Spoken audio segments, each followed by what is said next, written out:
Paint pots and queens.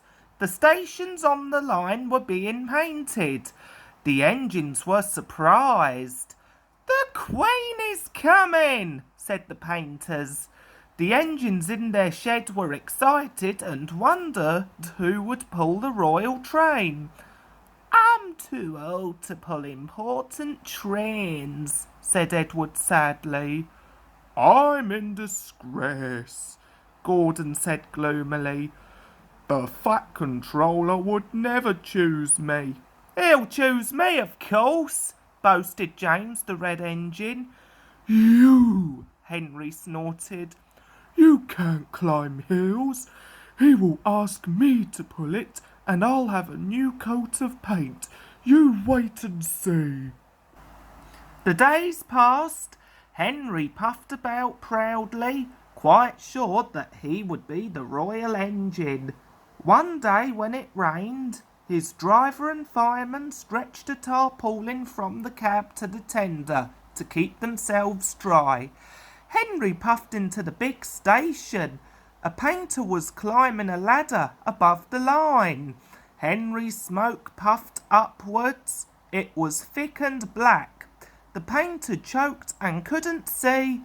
He missed his footing on the ladder, dropped his paint pot, and fell plop onto Henry's tarpaulin. The paint poured over Henry's boiler and trickled down each side. The paint pot perched on his dome. The painter clambered down and shook his brush at Henry. "You spoil my clean paint with your dirty smoke," he said, "and then you take the whole lot and make me go and fetch some more." He stumped crossly away. The Fat Controller pushed through the crowd. "You look like an iced cake, Henry," he said. "That won't do for the royal train. I must make other arrangements." He walked over to the yard. Gordon and Thomas saw him coming and both began to speak. "Please, sir." "One at a time," smiled the Fat Controller. "Yes, Gordon. May Thomas have his branch line again?" Said the Fat Controller. "Well, Thomas?" "Please, sir, can Gordon pull coaches now?" The Fat Controller pondered.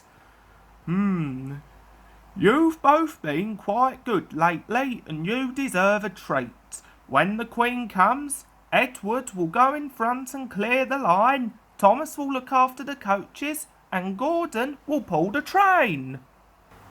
"Oh, sir," said the engines happily. The great day came. Percy, Toby, Henry and James worked hard bringing people to the town. Thomas sorted all their coaches in the yard. "They're coming!" Edward steamed in, looking smart with flags and bright paint. 2 minutes passed. 5, 7, 10. Poop, poop. Everyone knew that whistle, and a mighty cheer went up as the Queen's train glided into the station. Gordon was spotless, and his brass shone.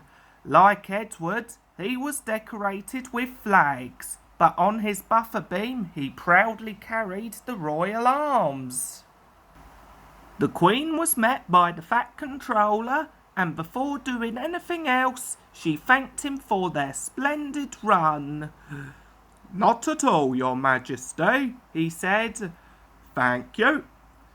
"We have read," said the Queen to the Fat Controller, "a great deal about your engines. May we see them, please?" So he led the way to where all the engines were waiting. "Peep, peep," whistled Toby and Percy. "They're coming!" "Shh, shh, shh, shh," hissed Henry and James. But Toby and Percy were too excited to care. The Fat Controller told the Queen their names, and she talked to each engine. Then she turned to go. Percy bubbled over. "3 cheers for the Queen!" he called. "Peep, peep, peep!" whistled all the engines.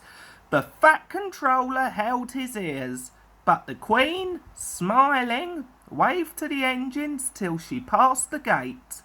Next day the Queen spoke specially to Thomas, who fetched her coaches, and to Edward and Gordon, who took her away, and no engines ever felt prouder than Thomas and Edward and Gordon the big engine.